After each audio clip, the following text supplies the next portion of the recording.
Pues entonces tiene la palabra Ángel Prior, que nos va a hablar de moralidad y política, Arendt y Buenos días a todos. Bueno, quiero empezar agradeciendo a José Luis y al resto de organizadores, coordinadores de este seminario, la invitación para participar. Y bueno, este cambio de mesa, estoy aquí rodeado de políticos. Espero que, bueno, a pesar de todo, pueda encajar dentro de la mesa. El tema de mi intervención es moralidad y política, Arendt y Weber. Con vuestro permiso, voy a proceder a leerlo para garantizar un poco, digo las cosas que digo preparadas.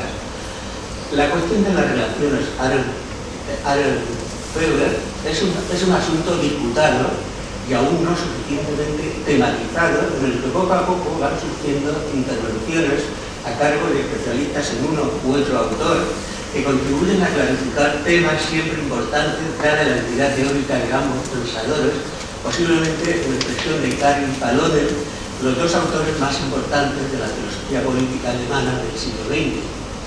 Nuestra intervención tiene su punto de partida en una intuición que aún no hemos podido objetivar suficientemente sobre la existencia de una defensa de la pluralidad y autonomía de las esferas implícita en la obra de Arendt, que podría señalarse como un rasgo de afinidad con el pensamiento de Weber. Esta afinidad, desde luego, está presente en la defensa de una concepción autónoma de la política, que emparenta a Arendt, en este caso, no solo con Weber, sino también con Karl Marx. La resistencia a introducir la noción social como noción política da fe de esa insistencia. Igualmente notable es su propuesta de separación entre pensamiento y política, que en cierta forma traslada la dicotomía weberiana entre ciencia y política a la existente entre el pensar y el actuar político. Las conexiones entre ciencia y producción acercarían, en ese caso, la ciencia a la política, tal como se practica modernamente con la política democrática. Hay otras distinciones, en principio conceptuales, pero que remiten a actividades vinculadas a necesidades específicas, como ocurre con la existente entre la labor y el trabajo, pero asimismo entre religión y política, filosofía y ciencia, u otras que pueden detectarse en el trabajo teórico de Arendt y que consideramos preciso tematizar, aunque en esta ocasión no sea el objetivo de la presente intervención. Nuestro propósito aquí es presentar una de las concreciones de la coincidencia, creemos que general y profunda entre ambas concepciones, la que se da en el tratamiento de las relaciones entre moralidad y política. Pero antes nos gustaría indicar un mínimo marco de cuestiones y posiciones en que cabe entender la relación de Arendt con el tema Weber. Punto primero, el sueño de Jasper. Arendt, Weber y Jasper en compañía. En su correspondencia, la correspondencia entre Arendt y Jasper, concretamente en carta del 20 de abril de 1950, Jasper informa a Arendt del siguiente sueño. La última noche tuve un sueño sorprendente. Estábamos junto con Max Weber. Tú, Ana, has llegado más tarde y has sido recibida con alegría. La escalera conducía a través de un barranco. El apartamento era siempre el mismo. Max Weber venía de regreso de un viaje alrededor del mundo. Había traído documentos políticos y obras de arte, sobre todo de Asia Oriental. Nos ha ofrecido una parte de las mismas, las mejores para ti, ya que tú comprendes la política mejor que yo. Bueno, este es el párrafo donde se narra este sueño. A continuación, Jasper, refiriéndose a los orígenes del totalitarismo, la obra acaba de salir en ese momento, cuando tiene lugar este sueño, dice: la imagino ahora en trance de corregir las pruebas de su libro. Y hace esta pregunta: ¿y si leyera otra vez lo que escribe Weber sobre el tipo ideal, entre otros temas? Bueno, porque quiere advertirle de la posible caída en una concepción totalizante o sustancialista de la historia. La respuesta de Arendt del 25 de junio, poco tiempo después, fue muy escueta. He leído mucho a Max Weber. Después de vuestro sueño, en realidad más. Me ha alegrado al punto que me ha avergonzado. El sueño la ha alegrado a Arendt al punto que la ha avergonzado. Pero esta maestría en la lucidez no es accesible, al menos no para mí. Deja siempre algo de dogmático. y apostilla. Esto sucede cuando los judíos se atreven a escribir historia. Como es sabido, después de la Segunda Guerra Mundial, la afinidad entre Arendt y Jasper, y con ella el tema Weber, se consolidó extraordinariamente, como lo hace el volumen de la correspondencia, así como los textos de homenaje escritos por Arendt a lo largo de distintos avatares de la vida de Jasper, como es el caso de su dedicatoria con motivo de la publicación del primer libro de Arendt en Alemania, en 1748, o en la emotiva Laudatio, a propósito de la concesión a su maestro en 1958 del Premio de la Paz de los libreros alemanes, o en la locución ante el fallecimiento de Jasper en la ceremonia oficial en la Universidad de Basilea el 4 de marzo de 1969, en la que presenta a Jasper como la conciencia de Alemania durante un cuarto de siglo. También dice, él sabía que ciudadanía y nacionalidad no tienen necesidad de coincidir, pues era y permaneció siendo naturalmente un alemán, pero sabía también que la ciudadanía no es una simple formalidad. Convencionalmente podemos distinguir dos grandes etapas en el debate de Arendt con Weber o con la herencia weberiana. Precisamente ese momento del sueño de Jasper puede servir de criterio diferencial, en tanto que al situarse justo en el momento de la publicación de los orígenes del totalitarismo, marca una entrada en la fase madura de su pensamiento. Dejando aparte el debate indirecto que supone su reseña de Ideología y Utopía de Carl Marx de 1930, sobre la que José Luis ha escrito un magnífico ensayo que vamos a publicar a punto del libro de salir, La cuestión del espíritu, se titula el trabajo de José Luis sobre ese tema.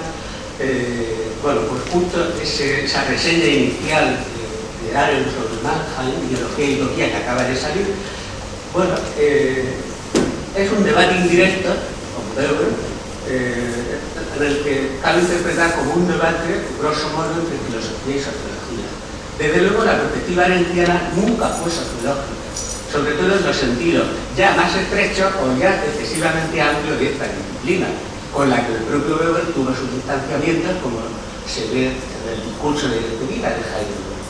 Bueno, la primera manifestación del tema Weber, aparte de esta indirecta, tiene lugar, puede encontrarse en las cartas cruzadas entre el 1 y el 10 de enero de 1933, o sea, mucho tiempo antes del sueldo de Jasper, en la que se comenta el reciente envío de Jasper de su libro sobre Weber.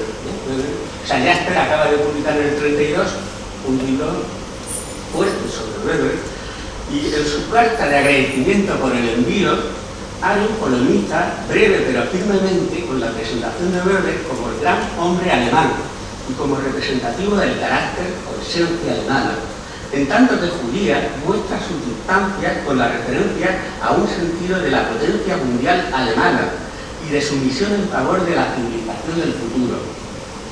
Para ella, Alemania es la lengua alemana, la filosofía y la creación literaria. Esto puede y debe garantizarlo, sostiene, pero al mismo tiempo debe guardar distancias. La resistencia de Arendt es, en definitiva, a identificar, como Jasper pretende a propósito de Weber, la germanidad con la libertad. En su respuesta, la respuesta a esta carta dura de Arendt, para ser joven, con 20 y tantos años en ese momento, escribe a su maestro en tonos enérgicos. En su respuesta a esta carta, Jasper muestra su sorpresa porque Arendt quiera distinguirse en tanto que judía de lo que es alemán.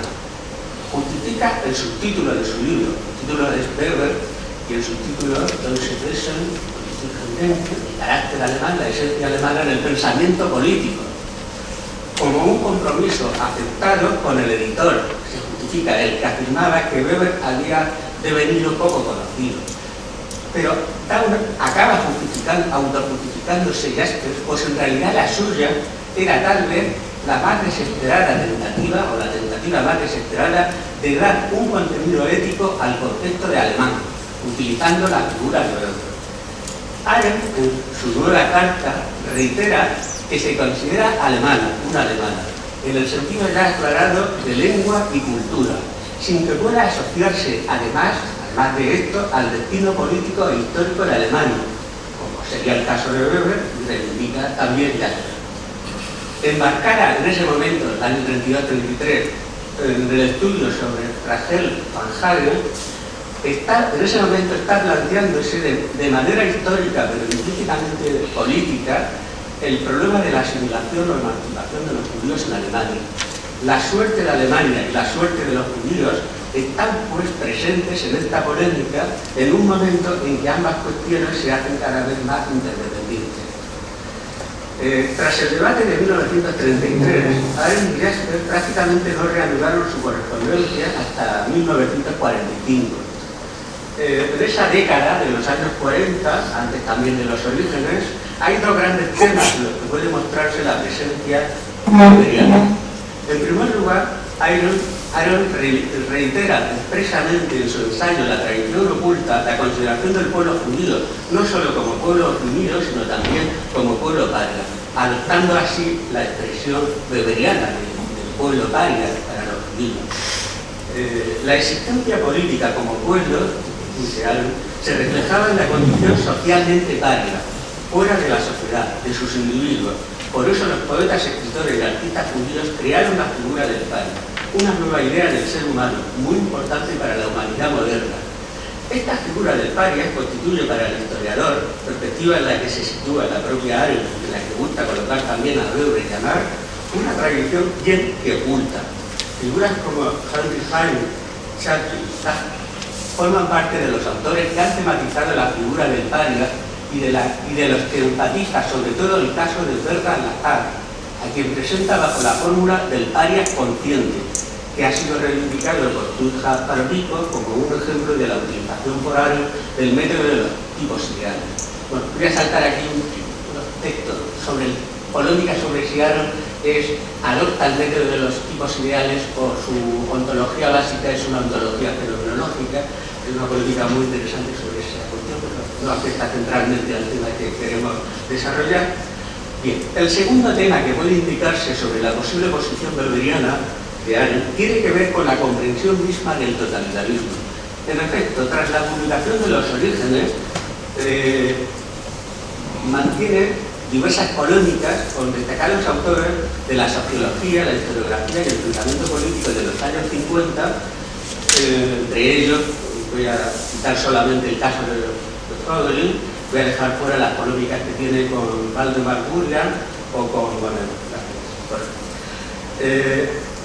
Frodelin ha planteado por un lado como objeción, situándose en perspectiva weberiana, que Arendt, por su tono apasionado, se ha apartado de la tradición de Sineira estudio, es decir, de la objetividad y neutralidad valorativa. Pero por otro lado, paradójicamente, viene a acusar a la autora de sostener un liberalismo implícito. En el fondo, esta dualidad valorativa es la misma que Frodelin mantiene con Weber en La nueva ciencia de la política, que justo su autor acaba de publicar en el momento de su debate con Arendt. Arendt, a juicio de su reseñista, adoptaría una actitud típicamente liberal, progresista y pragmatista ante los problemas filosóficos. Liberales y totalitarios comparten un suelo, el inmanentismo esencial que los une. Frodelin contrapone la que considera verdadera división ante la crisis contemporánea, no la existente entre liberales y totalitarismo, sino entre trascendentalistas religiosos y filosóficos por un lado e inmanentistas sectarios, liberales y totalitarios por otro. Todo esto suena a pesadilla nihilista, termina acusando Frodelin, en lo que implícitamente incluye también a Arendt dentro de esa pesadilla nihilista. Arendt lógicamente se defiende de ambas acusaciones. A la primera, la motivación del tono emocional de su estudio, que la alejaría de la conveniente objetividad, ratificando esa motivación emocional precisamente no como ajena, sino como la adecuada al tema y la requerida para su comprensión. Respecto a la cuestión de la equiparación entre liberalismo y totalitarismo como dos actitudes encuadradas dentro de una misma posición ante la crisis espiritual, nos interesa subrayar precisamente esto mismo, porque en su respuesta, además de una cuestión metodológica importante, estará implícita la actitud ante la diferenciación de las esferas, que nos parece relevante en el contexto en el que nos encontramos. Volviendo a la cuestión metodológica, Arendt distingue precisamente entre historia de las ideas e historia de los hechos o eventos. Su propia posición es clara, se sitúa en la segunda perspectiva, seguramente en compañía de Weber, también de Marx, podemos añadir, frente a la perspectiva de la historia de las ideas en la que se sitúa Frodelin. Así, por ejemplo, la secularización es considerada como un hecho olento y a Arendt le interesa especialmente sus consecuencias reales. Por ejemplo, la separación entre Iglesia y Estado es un hecho y esa es la cuestión decisiva frente a cualquier planteamiento propio de historia de las ideas. La segunda cuestión afecta al terreno donde los Hegel quieren llevar su propia caracterización del totalitarismo, tanto en su versión nazi como comunista, en tanto que religión es política. Religión política es un concepto aplicado por Hegel. Frente a la acusación de Hegel de creer inmanentista como una filosofía y teoría política contemporánea que pretende o admite la posibilidad de la transformación de la naturaleza humana, Arendt identifica el núcleo de divergencia. El concepto de Hegel de religión secular y la interpretación de los movimientos totalitarios como una nueva forma de religión no hace sino confundir dos esferas distintas, religión y política. Frente a Hegel no hay un sustituto de Dios en las ideologías totalitarias. Si bien no niega la existencia de cierta conexión entre ateísmo y totalitarismo, la respuesta al totalitarismo no puede ser volver a la religión y a la fe por motivos. Dejo entonces aquí otros aspectos también, porque quiero, lógicamente, mi máximo interés presentar esa dicotomía moralidad y política, que también considero muy interesante. Respecto a este tema, el título de esta segunda parte es Diferenciación y conflictividad entre moralidad y política. Podemos considerar dos etapas bien diferenciadas en el tratamiento arendtiano de la relación entre política y moralidad. Una primera en los años 50 y principios de los 60, en la que la autora pondera sobre todo los vínculos conflictivos entre ambos ámbitos, y especialmente el potencial destructor de la primera, de la moralidad, cuando es utilizada en la esfera política. Una segunda etapa ocupa desde los debates en torno a Eichmann en Jerusalén y juicios ulteriores en Alemania contra criminales nazis. En ese contexto, Arendt se centra en investigar el potencial político de la moralidad. Comentaremos aquí solo la primera etapa, dejando para otra ocasión el desarrollo de la segunda. En el análisis de los conflictos entre política y moralidad encontramos uno de los temas en los que se pone de manifiesto la gran coincidencia de Arendt con Marx, tanto sobre la autonomía como sobre la beligerancia entre ambas, tal y como es representada por parte de Weber en la política como vocación. Cabe destacar la diferencia de contexto sociopolítico desde el que uno y otro hacen su diagnóstico. En el caso de Arendt se trata de su preocupación por el mal político de nuestro tiempo, caracterizado por el nazismo y el estalinismo. Enfatiza en su caso la conexión entre revolución y terror. Por su parte, Max Weber presenta sus reflexiones desde la situación de colapso político en que vive Alemania tras su derrota en la Primera Guerra Mundial y el vislumbre, el futuro de Alemania y poner la propia civilización occidental está a su juicio en cuestión, de una noche polar, una dureza y una oscuridad helada, termina esa célebre frase, dureza y oscuridad heladas, cualesquiera que sean los grupos que ahora triunfan. Para Arendt, la respuesta a ese mal ha de ser política, no puede ser meramente moral. Hay un deber de resistir al mal político, cuya responsabilidad en cualquier caso es colectiva, como enfatiza en su escrito con ese título, la responsabilidad colectiva. En Weber, la respuesta también es política, y los peligros que observa son remitidos en gran medida a una ética de las convicciones caracterizada desde su renuncia a asumir la responsabilidad por las consecuencias. Aunque en su caso el elemento decisivo depende de una cuestión de liderazgo no enfatizada en el caso de Arendt. La ocasión intelectual específica del desarrollo de este problema de Arendt es su estudio de las revoluciones del siglo XVIII y sus repercusiones en las del siglo XX. En ese marco, la autora analiza el uso de expresiones de la moralidad, la bondad y los sentimientos morales como argumento político, ponderando su matiz intrínsecamente conflictivo con la propia esfera política, así como su peligrosidad. Mientras que Weber reincide en los aspectos nocivos de una pura ética de las convicciones, en especial en situaciones de colapso político y de perspectiva revolucionaria, como se puede apreciar en su debate con pacifistas radicales o sindicalistas revolucionarios. Arendt resalta el carácter trágico y autodestructivo de la Revolución Francesa. Pequeño paréntesis, ambos autores comparten en realidad una visión trágica de la historia y de la política moderna, esforzándose, sin embargo, los dos en buscar salidas en el interior de esa tragedia. Hay en ambos un sentimiento de serenidad ante el abismo y en el fondo de gratitud hacia lo dado. Bien, sigo con Arendt. Arendt resalta ese carácter trágico y autodestructivo de la Revolución Francesa al mostrar el planteamiento de la cuestión social como fuerza política, lo que después sería recogido en la conexión marxiana entre pobreza y explotación. El problema procede, a su juicio, de su elaboración por Rousseau y la introducción práctica por Robespierre. Rousseau y Robespierre introducen la agenda social y podríamos añadir la perspectiva moral en la Revolución Francesa a través de sus análisis de la compasión y la piedad. La compasión entra en la escena de la Revolución tras el fracaso de los girondinos. Salto una cita. Arendt interpreta la compasión como una pasión a la que le corresponde el sentimiento de la piedad y pondera este último como la perversión. La piedad es la perversión de la compasión, siendo su alternativa la solidaridad, que permite en tanto comunidad de intereses ser acogida en la política. Lo importante es que la piedad, en cuanto resorte de la virtud, ha probado tener una mayor capacidad para la crueldad que la crueldad misma. La autora realiza un estudio de ese poder destructivo de la introducción en política de aspectos morales como compasión, piedad, bondad, etc., a través del punto de vista, así lo indica, de la poesía, recurriendo a las figuras del gran inquisidor de Dostoyevsky y a Moltke de Hermann Melville. Mientras que la profundidad de este problema, a su juicio, apenas podía ser vislumbrada por Rousseau o por Robespierre, lo que podemos aprender de Dostoyevsky o de Melville es que la bondad absoluta es casi tan peligrosa como el mal absoluto, que no coincide con el desinterés y que está más allá de la virtud. Hay también una gran coincidencia entre Arendt y Weber en la referencia a Dostoyevsky. Sabemos que Weber tenía serias reticencias con Dostoyevsky, más afín a Tolstoy.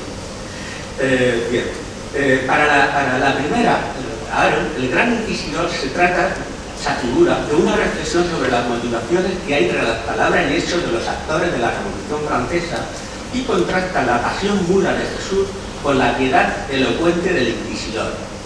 Por su parte, Weber, justamente en la conferencia sobre política, alude a la figura del gran inquisidor para indicar que no es posible meter en política en el mismo saco las dos éticas. Del mismo modo que no es posible decretar éticamente qué fines pueden santificar tales o cuales medios cuando se quiere hacer alguna concesión a este principio.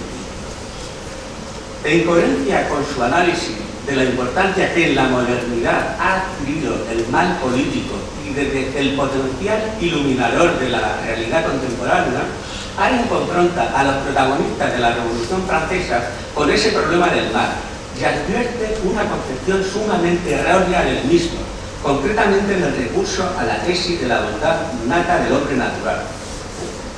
Una cita sobre ese tema de Rousseau, como Robespierre asume esa concepción. Dado que ni Rousseau ni Robespierre podrían tener una experiencia directa de esa bondad innata, la autora apunta a que dedujeron su existencia de la corrupción de la sociedad. Weber, por su parte, tanto respecto a la diferencia entre ética de las convicciones y ética de la responsabilidad, contrasta dos figuras. Por un lado, el caso del sindicalista partidario de esa ética de las convicciones, que no se siente responsable de las consecuencias negativas de su acción, sino que responsabiliza al mundo, a la estupidez de los hombres o a la voluntad de Dios. Por otro, el caso del partidario de una ética de la responsabilidad, que toma en cuenta todos los defectos del hombre medio. Cita a Fichte, como dice Fichte, no tiene ningún derecho a suponer que el hombre es bueno y perfecto, y no se siente en situación de poder descargar sobre otros aquellas consecuencias de su acción que él pudo prever. Siguiendo con Arendt, una manifestación del carácter erróneo de la concepción del mal y su viaje a los planteamientos que critica es su consideración del egoísmo y de la hipocresía como centro de perversidad máxima.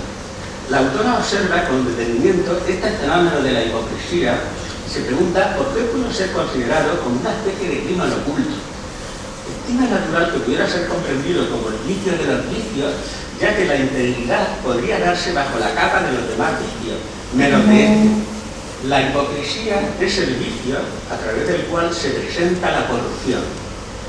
La guerra contra ella, además, contra la corrupción, se puede justificar por el caso concreto de la Revolución Francesa, por la lucha contra la Corte de Versalles, por la gran corrupción en ella imperante y su permanencia en los primeros años del cambio de régimen. El problema, a juicio de Aron, con su defensa de una perspectiva del presente como inherente al proceder histórico, es que, como las experiencias del terror totalitario después mostraron, dicha hipocresía o el egoísmo mismo no podrían ser considerados como las mayores perversiones, además de que la concepción sobre la bondad innata del ser humano se tornaría completamente deficiente para un análisis de la realidad política. En este sentido, frente a lo que encontramos en la Revolución Francesa, Aron resalta el realismo de los padres fundadores de la Revolución Americana, que contemplaron los defectos de la naturaleza humana, dice literalmente. El problema de la dinámica abierta por el recurso a la piedad y la caza del hipócrita es el carácter ilimitado de esta empresa. Cuando la Comuna de París indica en uno de sus manifiestos, por piedad, por amor, por la humanidad, seamos inhumanos. Cuando dice eso la Comuna de París, no se trata sino de una corriente racionalización de la crueldad. Y el tema es que los sentimientos, a diferencia de la pasión y la razón, no tienen límite. Todo ello remite a la insensibilidad de los revolucionarios por la realidad en general y por las personas en particular. De esta forma, la fantástica irresponsabilidad y versatilidad de la conducta de rusos presente en la su insensibilidad emotiva con la realidad fue introducida por Robespierre en la lucha política de la revolución. Weber, en su análisis de la política, muestra también una opinión contraria a la hipótesis de la bondad natural del hombre, al indicar que quien actúa según una ética de la responsabilidad toma en cuenta todos los defectos del hombre medio y no tiene derecho a suponer que el hombre es bueno y perfecto. En coherencia, considera la mesura como una de las virtudes más importantes de la ética política responsable. Frente a esa mesura, indica por su parte Aron, los jacobinos, en su búsqueda de una liberación de la necesidad y ante la inmensidad de la miseria del pueblo y la piedad que ésta inspiraba, acogieron el principio todo está permitido, que desde la inmensidad de los sentimientos del corazón llevará a la liberación de una corriente de violencia sin límites. Toda esta temática, entonces, tiene que ver con el lado conflictivo, peligroso y destructivo de la introducción de principios que pertenecen a la esfera personal, como sentimientos, pasiones, ideas morales, etc., en el ámbito de lo político. Por ello, queremos sugerir una coincidencia básica entre ambos autores, por un lado respecto a la idea de ordenaciones diferentes presente en Weber, y con su planteamiento de que dado que cada ordenación está regida por un dios o demonio particular, la mezcla de esas esferas no puede sino traducirse en una lucha de demonios particulares con consecuencias destructivas del mundo. Y desconoce los impulsos originales de los que surge el poder de la teodicea, ambas cosas unidas, a saber, cómo es posible aceptar este mundo irreal de sufrimiento inmerecido, la injusticia impune y la estupidez irremediable. En las propias palabras de Weber, este problema de la irracionalidad del mundo ha sido la fuerza que ha impulsado todo el desarrollo religioso. Al enfatizar los principios éticos específicos de la política, Arendt y Weber coinciden en la referencia a Maquiavelo como el primer autor que ya tuvo conciencia de estos conflictos. Weber indica, a propósito de la lucha entre el papado y Florencia, cómo el genio demonio de la política vive en tensión íntima con el dios del amor, incluido el dios cristiano, en un combate sin solución. Acabo ya, perdón, ¿puedo terminar de decir? En un combate sin solución. Por ello, Maquiavelo pone en boca de uno de sus héroes la alabanza de aquellos que colocan la grandeza de la patria por encima de la salvación de sus almas. Y Arendt En su propio contexto, hablando del carácter políticamente demoledor de la bondad, matiza: quizá nadie ha comprendido tan agudamente como Maquiavelo esta ruinosa cualidad de ser bueno, quien en un famoso párrafo se atrevió a enseñar a los hombres cómo no ser buenos.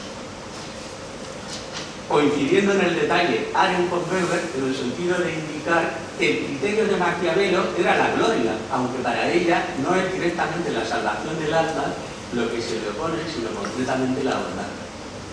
Finalmente, más allá de su aspecto dañino, tanto Arendt como Weber, en sus respectivos análisis, vuelven a mostrar su sintonía en atender a lo específico de la moralidad, porque esto no quiere decir que ellos no consideren la moralidad en sí misma. No es un rechazo de la moralidad, sino de la introducción de la moralidad en política. Entonces, tanto unos muestran su sintonía en la valoración que les merece la moralidad. En el caso de Weber, tanto en el trasfondo de toda la conferencia sobre la política, como en otros textos cruciales, como la introducción o el discurso a los ensayos sobre sociología de la religión, estaría el recurso a una ética de la bondad, del amor, de la fraternidad, por su nombre, entendida como una ética absoluta, para la cual, si bien declara no sentirse atraído, considera que quien no esté dispuesto a aceptar la parte de culpa inherente a una ética de la responsabilidad, a asumir la carga del mundo tal y como es, y las consecuencias inmorales de la acción política, lo que recomienda es ocuparse lisa y llanamente de la fraternidad de hombre a hombre y dedicarse simplemente a su trabajo cotidiano.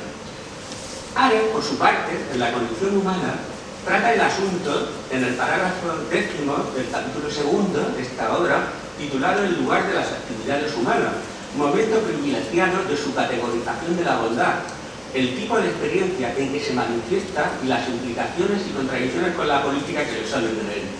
En ese sentido, la autora vincula el conocimiento de nuestra civilización de la bondad en sentido absoluto, diferenciada de lo bueno para o lo excelente de la antigüedad griega y romana con el auge del cristianismo. Aquí, anticipando los puntos de vista, también es una coincidencia en el fondo básica, aquí, anticipando los puntos de vista expuestos sobre la revolución, conduce sus planteamientos a la tesis de que la bondad, como consistente forma de vida, no solo es imposible dentro de los confines de la esfera política, sino que incluso es destructiva. Bueno, muchas gracias.